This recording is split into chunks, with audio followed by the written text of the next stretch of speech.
والسلام کی احکامات کا، حضور علیہ السلام کی تعلیمات کا ذکر کرتے ہیں، لیکن نبی پاک اس کا ذکر نہیں کرتے، بس اتنی حیثیت دیتے ہیں، کہتے ہیں کہ آقا علیہ السلام اللہ تعالیٰ کے پیغمبر تھے، اللہ تعالیٰ کے پیغمبر تھے، پیغام لے کر آئے اللہ تعالیٰ کا، بس اسی پیغام سے ہمیں راز ہے، ہمیں نماز کا حکم دیا ہے، ہم نماز پڑھیں گے، برے کاموں سے منع کیا ہے، برے کاموں سے رک جائیں گے، لیکن نبی پاک صلی اللہ تعالیٰ علیہ وآلہ وسلم کے ذاتی جو فضائل ہیں، آپ کے ساتھ مومن مسلمان کا جو حبی اور قلبی تعلق ہے، اس تعلق کو تسلیم نہیں کرتے۔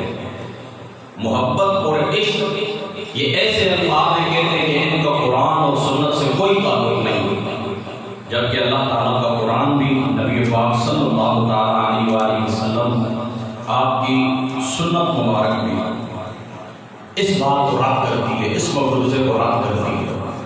اس کے اوپر اللہ تعالیٰ کا قرآن بھی گواہ ہے، اس کے اوپر محمد مصطفیٰ صلی اللہ تعالیٰ علیہ وآلہ وسلم آپ کی سنت بھی گواہ ہے۔ اللہ تعالیٰ فرماتا ہے قَدْ نَرَىٰ تَقَلُّبَ وَجْهِكَ فِي السَّمَاءِ فَلَنُوَلِّيَنَّكَ قِبْلَةً تَرْضَاهَا۔ اے کبھی ہم بار بار آپ کے رخ انور کا آسمان کی طرف پلٹنا دیکھ رہے ہیں۔ یہ کیا ہوا تھا کہ نبی پاک صلی اللہ تعالیٰ علیہ وآلہ وسلم آپ جب مکہ مکرمہ کے اندر تھے تو آقا علیہ السلام اللہ تعالیٰ کے گھر بیت اللہ کی طرف منہ کر کے نماز ادا فرمایا کرتے تھے۔ اللہ تعالیٰ کے گھر بیت اللہ کی طرف منہ کر کے نماز ادا فرمایا کرتے تھے۔ اب جب حضور علیہ السلام مدینہ شہر کے اندر تشریف لائے تو اللہ تعالیٰ نے حضور علیہ السلام کا مومنین کا قبلہ وہ مدینہ شریف مقرر فرما دیا۔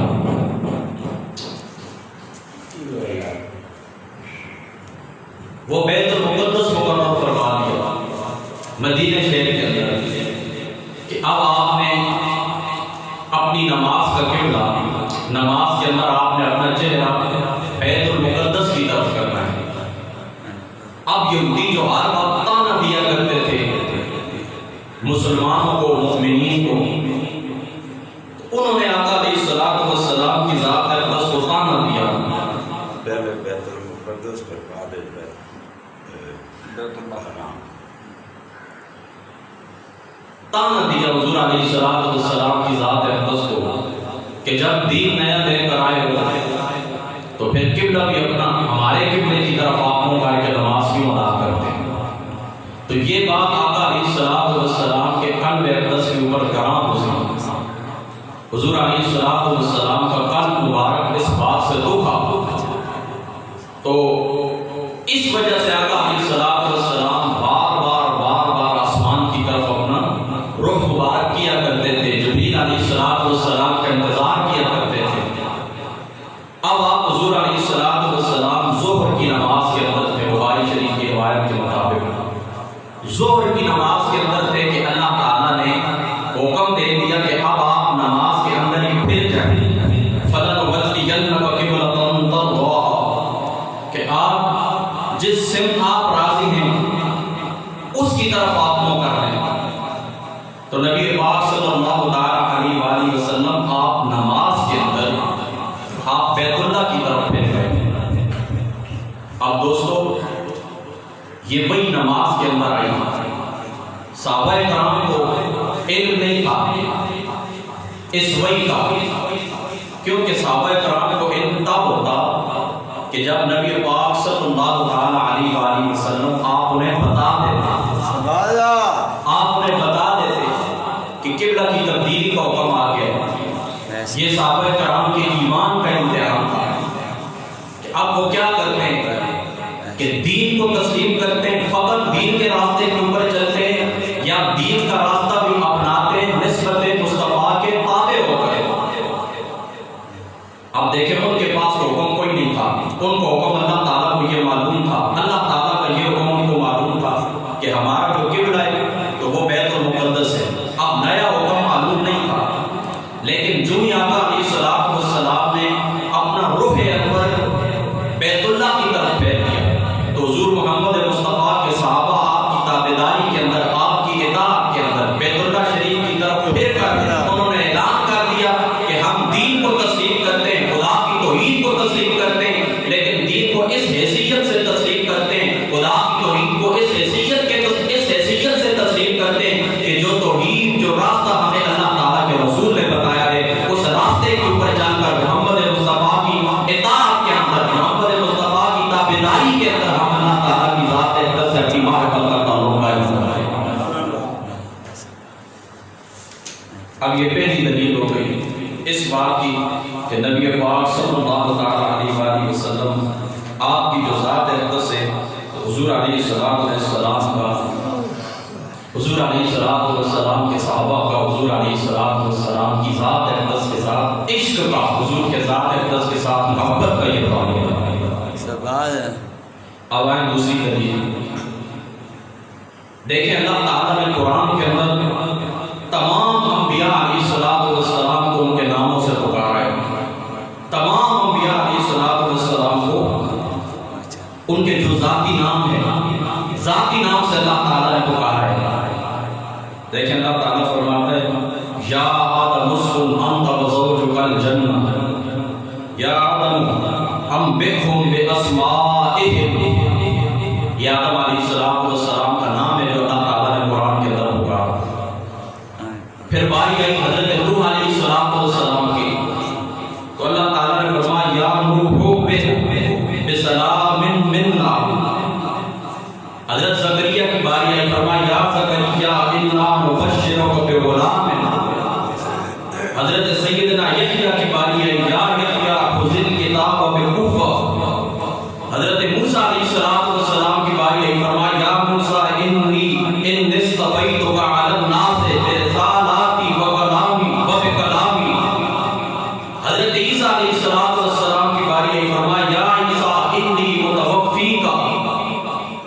لیکن جب محمد مصطفیٰ احمد المجتبیٰ صلی اللہ تعالیٰ علیہ وآلہ وسلم آپ کی باری آئی، فرمایا یا ایھا الرسول۔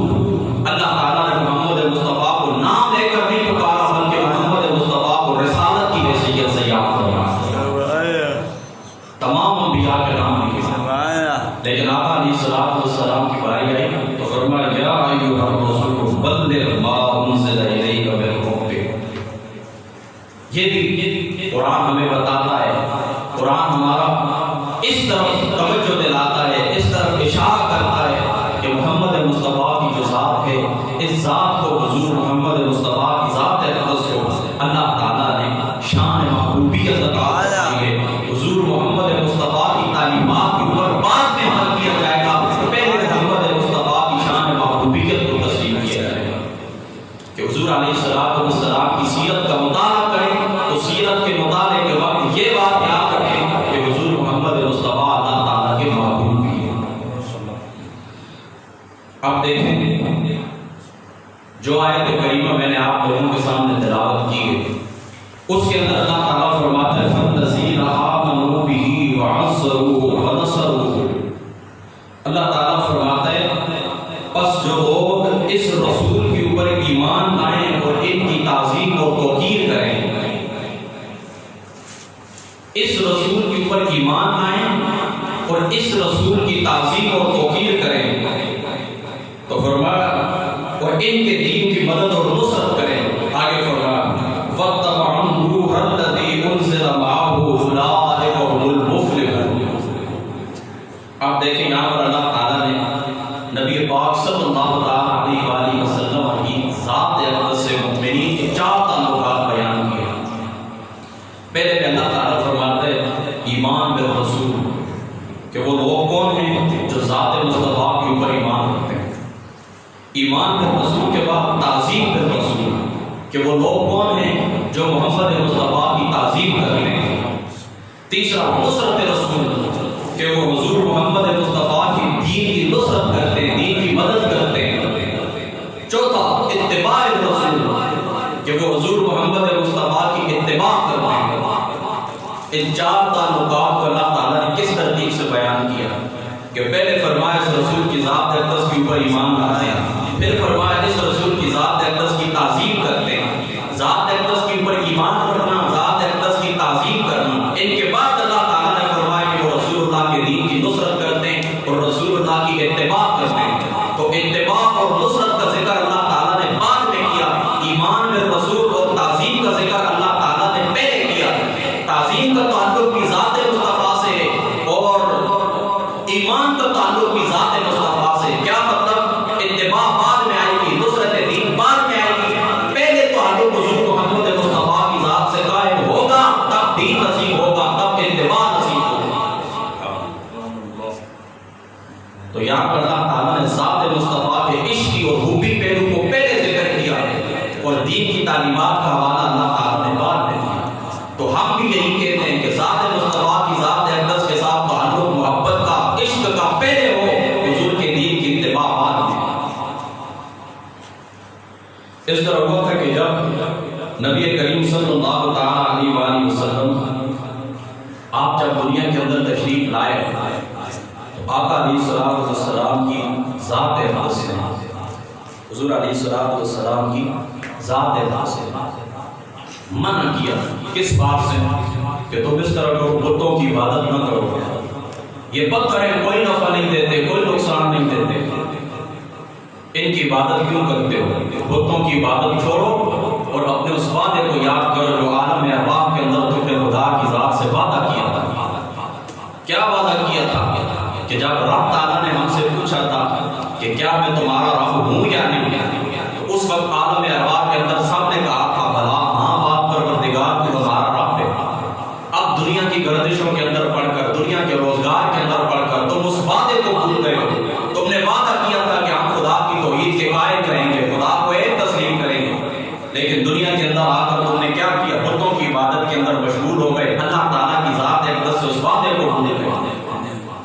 تو تمام انبیاء علیہ السلام کی جو بعثت کا مقصد ہے وہ یہی ہے کہ ٹوٹے ہوئے لوگ ان کو اپنا وعدہ یاد دلایا جائے، جو وعدہ وہ اللہ کی ذات سے کر کے آئے تھے اس وعدے کو یاد دلایا جائے۔ تو فرمایا تم اپنے اس وعدے کو بھول گئے، اپنے اس وعدے کو یاد کرو۔ تو مشرکین مکہ کہنے لگے اس کی دلیل آپ کے پاس کیا ہے؟ یعنی اللہ تعالیٰ ہے کہ ہم اس کی عبادت کریں، یہ بتوں کی عبادت کرتے ہیں، ہم پتھروں کی عبادت کرتے ہیں، ان کو چھوڑ دیں، اس کے اوپر دلیل کیا ہے؟ تو دیکھیں نبی پاک صلی اللہ تعالیٰ علیہ وسلم نے اس مقام کے اوپر اپنے معجزات پیش نہیں کیے کہ دیکھو میں اللہ کا نبی ہوں، میں تمہیں چاند ٹکڑے کر کے دکھاتا ہوں، میں اللہ کا نبی ہوں، میں تمہیں سورج واپس پلٹا کے دکھاتا ہوں۔ حضور نے خارجی دلائل اور معجزات پیش نہیں کیے۔ فرمایا فقد لبثت فیکم عمرا، کیا میری عمر تمہارے اندر نہیں گزری ہے؟ 40 سال تک تم میرا مشاہدہ نہیں کرتے رہے؟ کیا تم مکے والے مجھے صادق اور امین نہیں کہتے؟ کیا میں نے کبھی امانت کے اندر خیانت کی؟ میری ساری زندگی تمہارے اندر گزری۔ دیکھیں یہاں پر حضور علیہ السلام نے اپنی ذات اقدس کو پیش کیا، معجزہ پیش نہیں کیا۔ تو اس سے کیا ثبوت ملتا ہے؟ ثبوت یہ ملتا ہے کہ پہلے میری زندگی کو دیکھو، جب میں سچا ہوں تو میں جو دین لے کر آیا ہوں وہ بھی سچا ہوں۔ تو پہلے آقا علیہ السلام نے دلیل کے طور پر اپنی ذات کو پیش کر کے پوری دنیا کے مسلمانوں کو یہ پیغام دے دیا کہ پہلے میری ذات کے ساتھ جڑ جاؤ، جب میری ذات کے ساتھ جڑ جاؤ گے تو اللہ تعالیٰ تمہیں دین بھی عطا کرے گا، اللہ تعالیٰ تمہیں قرآن بھی عطا کرے گا، اللہ تعالیٰ تمہیں جنت بھی عطا فرمائیں گے۔ تو ساری نعمتیں خیرات ہیں قدمین مصطفیٰ صلی اللہ علیہ وسلم۔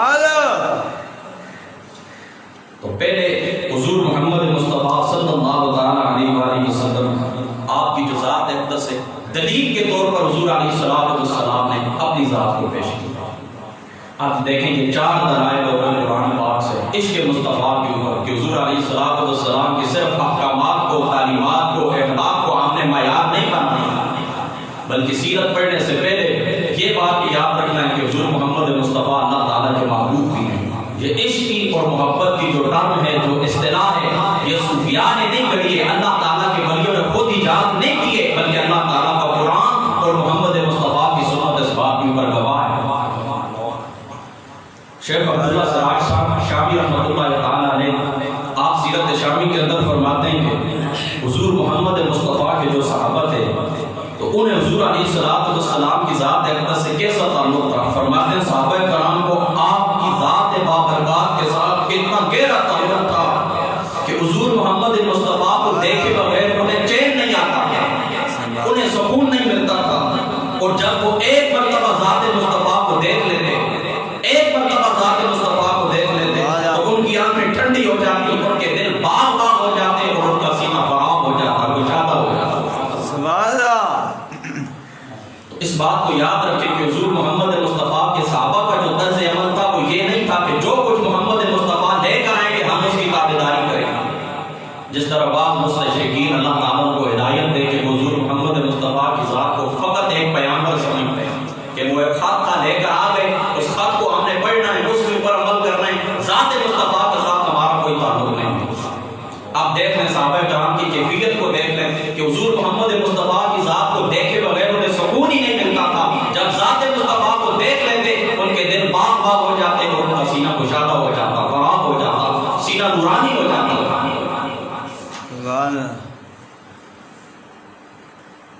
اس طرح ہوا کہ حضرت سیدنا صدیق اکبر رضی اللہ تعالیٰ عنہ آپ کی جو ذات اقدس سے آپ نے جب اسلام قبول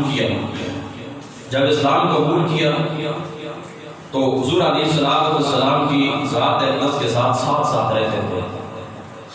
جب 39 لوگ ہو گئے، 39 لوگ اسلام کے اندر داخل ہو گئے تو مسلمان چونکہ چھپ کر نماز ادا کیا کرتے تھے، اعلانیہ تبلیغ نہیں ہوتی تھی، تو سیدنا ابوبکر صدیق رضی اللہ تعالیٰ عنہ آپ اللہ تعالیٰ کے رسول سے کہنے لگے، اللہ تعالیٰ کے رسول آپ اس طرح کرتے ہیں کہ کعبہ شریف کے سین میں کھڑے ہو کر آپ خدا کی توحید کا اعلان کرتے ہیں۔ تو آقا علیہ السلام نے اس موقع کے اوپر فرمایا کہ ابھی ہماری جمعیت اتنی نہیں ہے، قوت اتنی زیادہ نہیں ہوئی ہے، ابھی ہمیں انتظار کرنا چاہیے۔ لیکن وہ عاشق تھے، بار بار کہنے لگے اللہ کے رسول ہمیں اعلان کرنا چاہیے۔ تو حضرت سیدنا ابوبکر صدیق پہلے خطیب تھے، آپ کھڑے ہو گئے اور آپ نے اللہ تعالیٰ کی توحید کا اعلان کیا، ان کے بتوں کو برا بھلا کہا۔ تو اب وہ سین کعبہ کے اندر جتنے مشرکین بیٹھے ہوئے تھے سب سیدنا ابوبکر صدیق رضی اللہ تعالیٰ عنہ آپ کی ذات اقدس کے اوپر ٹوٹ پڑے، یہاں تک کہ آپ قریب المرگ پہنچ گئے، اتنی تکلیفیں پہنچائیں، اتنا ذوالقوف کیا کہ قریب المرگ وفات کے قریب پہنچ گئے۔ تو آپ کے قبیلے کے لوگ آئے، اٹھا کر گھر لے گئے۔ تو آپ کو جب ہوش آیا، آپ بے ہوش تھے، جب ہوش آیا تو پہلا جملہ جو آپ کی زبان اقدس سے نکلا، فرماتے ما فعل رسول اللہ صلی اللہ تعالیٰ علیہ وآلہ وسلم، آپ مجھے بتائیں کہ محمد مصطفیٰ کی ذات اقدس کا کیا حال ہے۔ اب آپ کی والدہ آ گئی، تمام خاندان اس بات کے اوپر پریشان ہو گیا کہ ابھی تو ہو سکتا ہے اس کا دل و چاٹ ہو جائے اتنی تکلیف برداشت کرنے کے بعد۔ ان کی والدہ آئیں، والدہ آ کر کھانا پیش کرنے لگی، فرماتے ہیں کھانا میں بعد میں کھاؤں گا، میرے پیٹ کے اندر ایک لقمہ بھی داخل نہیں ہوگا جب تک کہ میں محمد مصطفیٰ کے چہرے کی زیارت نہ کروں۔ تو یہ کیفیت تھی حضور محمد مصطفیٰ صلی اللہ تعالیٰ علیہ وآلہ وسلم آپ کے اصحاب کی حضور علیہ السلام کی ذات اقدس کے ساتھ۔ تو دوستو اس بات کو یاد رکھو، جتنی میں نے گفتگو کی سب کا خلاصہ یہ کہ ذات مصطفیٰ پہلے محبوب خدا ہیں، پہلے ان کو محبوب خدا تسلیم کریں گے، ان کی ذات اقدس کے ساتھ عشق کا محبت کا تعلق قائم کریں گے، اس کے بعد ان کی تعلیمات کے اوپر چلے جائیں گے، اس کے بعد ان کے احکامات کے اوپر چلے جائیں گے۔ اب جس آقا علیہ السلام کی ذات اقدس کا ہم نے تذکرہ کیا، بس آخر سے 4 منٹ باقی، تو ان کی اولاد کا ہمارے مرشد گرامی حضور قبلہ شاہ عبدالحق صاحب رضی اللہ تعالیٰ عنہ آپ پرسوں دنیا سے تشریف لے کر چلے گئے۔ اللہ تعالیٰ کے کامل ولی تھے اور حضور پیر سیدنا میر علی شاہ صاحب رضی اللہ تعالیٰ عنہ آپ کے پوتے تھے۔ 1926 آپ کی ولادت تھی۔ آپ کی زندگی کے اندر حضور سیدنا پیر میر علی شاہ صاحب رضی اللہ تعالیٰ عنہ آپ کی زندگی کے اندر آپ دنیا کے اندر تشریف لے آئے تھے۔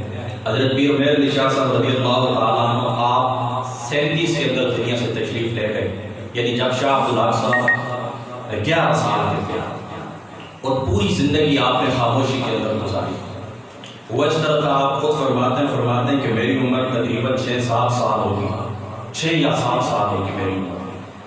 تو اس طرح ہوا کہ میں اپنے دادا جان حضرت پیر غیر علی شاہ صاحب رضی اللہ تعالیٰ عنہ آپ کے ساتھ میں جا رہا تھا، تو ہم جو چھوٹے دو بھائی تھے کہ جو بڑے بھائی تھے، بڑے دادا کی سرکار جن کو کہتے تھے حضرت شاہ معین الحق صاحب رضی اللہ تعالیٰ عنہ اور حضرت شاہ عبد الحق صاحب، آپ فرماتے ہیں کہ ہم دونوں گاڑی کی پچھلی سیٹ کے اوپر ہم بیٹھے ہوئے تھے، تو فرماتے ہیں کہ میں چھوٹا سا تھا، 6-7 سال میری عمر تھی، میں بہت زیادہ باتیں کیا کرتا تھا، تو میرے دادا جان پیر غیر علی شاہ صاحب رضی اللہ تعالیٰ عنہ آپ مجھے کہنے لگے بیٹا اتنی زیادہ باتیں نہ کیا کرو، جو بندہ زیادہ باتیں کرتا ہے تو معاشرے کے اندر لوگ اس کو پاگل کہتے ہیں۔ تو آپ فرماتے ہیں میں بالکل خاموش ہو گیا، پورے راستے کے اندر میں نے کوئی بات نہیں کی۔ پھر فرماتے ہیں کہ جب ہم گولڈا شریف کے قریب پہنچے تو پھر میرے دادا جان نے مجھے سینے سے لگایا اور مجھے کہنے لگے بیٹا تھوڑی بہت بات کیا کرو۔ تو آپ فرماتے ہیں اگر دادا جان مجھے یہ نہ کہتے تو اللہ تعالیٰ کی قسم میں اٹھاتا ہوں کہ میں نے پوری زندگی خاموشی کے اندر گزار دیں گی۔ اور کامل 70 سال تک آپ کی 94 سال عمر تھی، کامل 70-75 سال تک آپ نے عالم استغراق کے اندر خاموشی کے اندر گزاری، بالکل خاموش زندگی کی آپ کی، کہیں آنا جانا نہیں تھا، بس جس سیٹ کے اوپر دادا جان بٹھا کے چلے گئے اسی سیٹ کے اوپر پوری زندگی آپ نے گزار دی، اور آپ قطبیت کبریٰ کے مقام کے اوپر فائز تھے۔ یہ بھی ہمارے نظریات کے اندر شامل ہے کہ جو روحانی سلطنت ہوتی ہے، قطبیت کبریٰ ایک مقام ہوتا ہے، اس مقام کے اوپر حضور سیدنا پیر غیر علی شاہ صاحب رضی اللہ تعالیٰ عنہ آپ کے طوطے فائز تھے، قطبیت کبریٰ کے مقام کے اوپر فائز تھے، غوث الزمان تھے، قطب دوران تھے۔ تو پوری زندگی آپ کی اس حالت کے اندر گزری ہے، مخلوق خدا کی خدمت کے اندر گزری ہے۔ اور حضرت امام احمد بن حنبل رضی اللہ تعالیٰ عنہ آپ کا قول ہے، آپ فرماتے تھے مسلمان کے فیصلے اس کا جنازہ کر دیتے ہیں۔ لوگ مخالفت کرتے ہیں زندگی کے اندر، فلاں بندہ ایسا تھا، فلاں بندہ ایسا تھا، یہ بندہ توحید کے اندر کامل نہیں ہے، یہ بندہ رسالت کے اندر کامل نہیں ہے، تو آپ فرماتے ہیں امام احمد بن حنبل فرماتے ہیں جنازے فیصلہ کر دیتے ہیں کہ سچا کون ہے اور جھوٹا کون ہے۔ تو حضور پیر غیر علی شاہ صاحب رضی اللہ تعالیٰ عنہ آپ کی کل اولاد پاک کے جو جنازے ہیں انہوں نے فیصلہ کیا کہ سچ کیا ہے اور جھوٹ کیا ہے۔ تو اللہ تعالیٰ کے کامل ولی اتنی درخواست ہے کہ آپ ان کو اپنی دعاؤں کے اندر یاد رکھیں، ان کے اثار ثواب کے لیے، ان کے درجات کی بلندی کے لیے اللہ تعالیٰ کی ذات اقدس سے دعا کریں، اللہ تعالیٰ گفتگو کے اوپر عمل کرنے کی توفیق عطا فرمائے۔ آخر دعوانا الحمدللہ رب العالمین۔